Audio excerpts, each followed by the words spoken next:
Hey, today I'm going to share 5 tips with you on how to network and connect with high-level individuals. And if you watch this and you implement these skills and these tactics, I promise you're going to be able to help grow and level up your influence as you connect with these high-level entrepreneurs. And I've used this over and over for years. I've taught this for years, and it's been very, very successful. But one of the things I want to start with is leveraging existing networks is really, really important. One of the reasons I speak at events as often as possible or get on podcasts to get interviewed is for the very reason that these individuals have already curated and assembled the audience, the network, the people.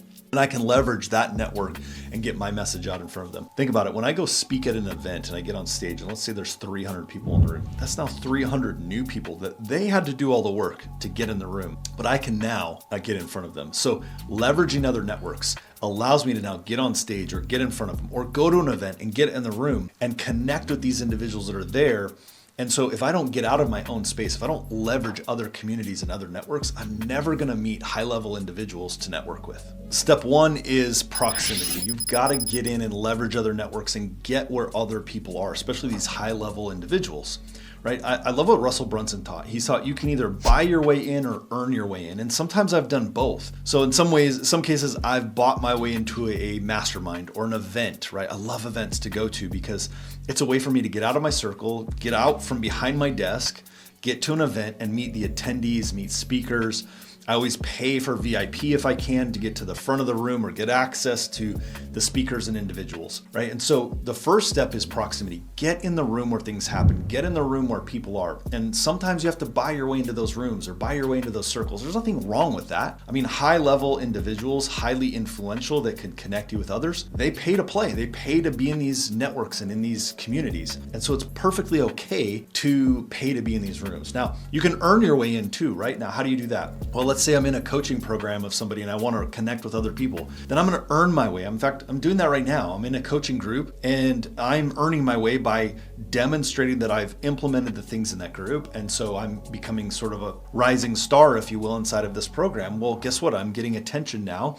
Not just from the founder of it, but I'm also getting the attention of other people in this program. And so it's allowing me to now network and connect with them. The bottom line is I've got to look at how can I buy my way or earn my way into these communities where high-level individuals are. You've got to get in their proximity. All right, step number 2 is what I call the BOND method. And this is so important. It's not just like a silly, cute acronym that you get to use. This is a skill set. And I promise you, if you implement this and if you practice this week in and week out, when the opportunities come for you to get in front of somebody influential and powerful, if you use this method and you don't mess it up, it'll be extremely beneficial to you. But before I share, I want to share with you what not to do in this scenario. This last week, I had some guys reach out to me on social media and said, hey, I want to network with you. Can we do a Zoom call? I'd love to connect. I don't know these guys. They hit me up on social media. And actually, to be fair, it was just one guy. But then when we confirmed the appointment, he said, hey, I've invited my business partner to be part of this conversation, which immediately sent the red flag to me that this isn't about connecting. This is about pitching me. And as the founder and CEO of a couple of organizations and companies, I get pitched nonstop all the time. And you want to talk about wasting an influential person's time? Show up and throw the right hook immediately and pitch them. So don't do that. In fact, I was on the call for 17 minutes without saying a word. The first 17 minutes. In fact, I don't even think I said hello. We started the Zoom call. They immediately went in and it was just a pitch fest and all the things they've accomplished for 17 minutes. And when we got done, there was negative interest for me. I unfriended them. I unfollowed. I do not want to connect with these individuals. So don't do that. Use the method I'm going to teach you right now on how to connect with other people. And I've got other videos on my channel as well where I talk about this method, but let me just give you a high level of this. It's called the BOND method, which is an acronym. It starts with B, build on a common interest. And when you can build on anything in common, you'll be able to connect with others. I remember being in a really high level mastermind and the founder of this mastermind was standing there meeting new people in the first event that we had together. And I was like 3rd or 4th in line. And by the time it got to me, I had done some research. I knew some things in common with this individual. The fact that we both had 5 children and he had a set of twins and I had a set of twins. And so I immediately went there. See, keep in mind, every person in front of me I heard went immediately into business and, hey, I've got this cool thing I want to talk to you about at some point. And he's probably like, okay. Immediately I walked up and said, hey, it's nice to meet you. I love the fact that you have 5 kids. I have 5 kids. And I didn't want to just do this Me Too thing, but I just built on it. I said, hey, let me ask you a question. What's it like having twins? I know what it's like for me having twins, but I wonder from your perspective, because yours were first and mine were last. It was a great start, lead in, build on common interest. And he just went off about his kids, loved it, loves his kids and all the things. And it was like, next thing I know, I look up 10 minutes. We have like 2 minutes before the event starts. And everyone in line, I can feel their eye darts shooting at me that like, dude, you're taking all the time. But immediately it's because we made a connection, right? I built on something in common. I didn't try to pitch him any. So number one, build on a common. The second part of that is occupation exploration. Now that you've built on something in common, and that can take 2 minutes to 2 hours, you've got to be able to manage that and build on something in common. Then you go to occupation exploration, which is now tell me about your business. My friend, think about this next time you go to a networking in-person event, at a conference or at a networking thing. Don't try to like speed through this. Build on something in common first, make a connection, then ask about their business. Why do they do what they do? How did they get started? Who do they serve? Who's their ideal client? What problems does their business solve or their product solve? Okay. Then once you've got that understanding of their business, now you move to N. N stands for needs discovery. Hey, tell me what you need. What keeps you up at night? What problems are a constraint in your business? I'm trying to find what they need right now, because every business needs either something or someone, and I want to be that connector, which leads me to D, which is then develop opportunities. And maybe that opportunity isn't me to do business with them, but it's me to connect them to someone that could solve their problem. They'll still see me as valuable. We'll make the connection. But if you use this bond method as a sales professional, business owner, or entrepreneur, it's going to allow you to make these connections deep. And most of the time, it is not until the third or fourth interaction before I ever get to develop opportunities. All right, step 3, respect their time. This is so massive, especially with high level, high income, high net worth individuals. Their time is valuable. Respect it. And most people say that they understand this. In fact, what happens is that's why they go to throw their pitch immediately. I remember standing in line at an event that I was speaking at. I was one of the speakers. I just got done, and they were now in line for us to get food at the lunch break. And I remember this young man standing next to me. Hey, how are you? Good. Hey, I loved your talk. Hey, I wanted to share with you. I got $1 million idea for you. And I was like, okay, sure. And I said, wait, before you tell me, he's like, it's $1 million idea. Is it for me or it's just $1 million idea in general? He's like, it's $1 million idea, but I think you could do it. I was like, but if it's $1 million idea, why don't you go do it? Just thought I'd ask the question. Why don't you go do it if it's such a great idea? And he's like, well, I have this reason and that reason and that reason. And I thought, before you even tell me, if it's not such a great idea that you would go do it, why are you sharing it with me? And he just was trying to pitch me this thing that eventually, because he did share with me, he's just trying to pitch me this thing that he had a service company that he worked for that he thought could help me. And I thought, man, don't waste my time. Don't try to come in and just throw the right hook and, throw me with the offer and the pitch immediately. It happens to me all day long. It happens to high level, high net worth, high productive people. Respect their time, but understand it might take 2 or 3 interactions. You don't have to go, we may never get an interaction again, and so I got to get my opportunity now. No, respect their time, make it short, make it sweet, and they'll give you permission. So many of these people I interact with, the first time we've had a conversation or a connection, it might be 5 minutes or 10 minutes or 15 minutes.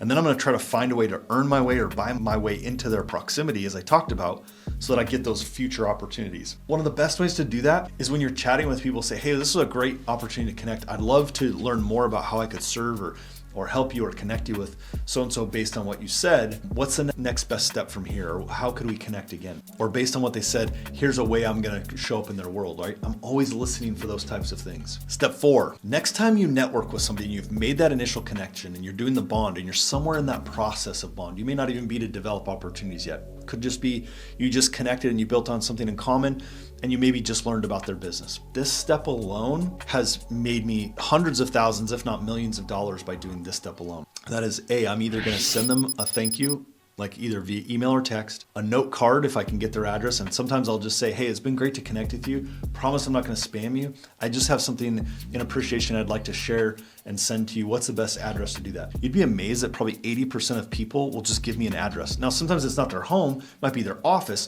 but they'll give me an address to send them some. And now based on what I've heard in that discussion, I will send something to them. This is something I've been teaching for years. In fact, I just got a gift today from somebody because they've heard me teach this. And we just had an interaction, an opportunity together. And so then they sent me a gift today. Sending a gift, a note, a book. If you have a book, I've had people just in conversation say, what's your favorite, just a random question, like somehow it came up, what's your favorite treat? And I'm like, well, I love cookies. I shouldn't be eating them, but I love them. And they said, what's your favorite cookie? I thought it was just an innocent comment. Next thing I know, 30 minutes later, Uber Eats has delivered those cookies to my house, freshly baked, warm, etc. I was like, wow, that person stands out in my mind. It doesn't have to be that extravagant. It doesn't even have to be that big of a deal. But I also think about the fact that I have 50 to 100 calls a month with new individuals or people that I'm connecting with and networking with. And I get almost zero, again, like the gift I got today, but I hardly even get replies back or thank yous or cards. When you do that, you stand out. Over the years, I've had people send me neon signs for our office. I've had them send me their book. I've had really cool gifts sent. Those people stand out in my mind. You don't have to spend a lot of money. It could be something as simple as a handwritten card, but acknowledge the time that this high level, high net worth, high income producing person, that they spent the time with you, and I promise you this will help you stand out. All right, number 5 is something I call the Tribe 25. And I've got other videos on the Tribe 25 that I'll link in here, and I'd love for you to check that out because this is a really important skill set. So here's how I determine who to go after and how I make all of these steps happen. That Tribe 25 is I pick 5 sort of parallel categories, upstream or downstream. And typically I want them upstream, meaning these are people that can refer business to me. And again, I love downstream, meaning people I can refer business to because that's as valuable to my customers as the upstream. But let's just start going upstream. Somebody that could send referrals to you. Pick 5 categories. So again, if let's say I'm a real estate agent, it could be a mortgage professional, right? They're gonna send referrals to me. And so I'm now gonna pick, let's say a mortgage professionals as a loan officer as the category. Then I'm going to go research up to 5 individuals. Okay, 5, no more than 5. And these people are the ones that I know if I can create a relationship with them, then everything else becomes easier or unnecessary in what I'm doing. Okay, so this is a really powerful thing. They could send tons of business my way. And so I want to go build those relationships. So here's how I do that with the Tribe 25. Again, 5 categories, 5 people. I'm not great at math, but that's 25 people that you can follow. I know Chet Holmes talked about doing the Dream 100. Russell Brunson's talked about that. The only challenge is most of us can't think of 100 people, and most of us won't do it because 100 is daunting and overwhelming. So start with Tribe 25. Build this tribe out, and then you start to do a couple of things. One is I go follow these people on Instagram, and I start to follow their stuff every single day.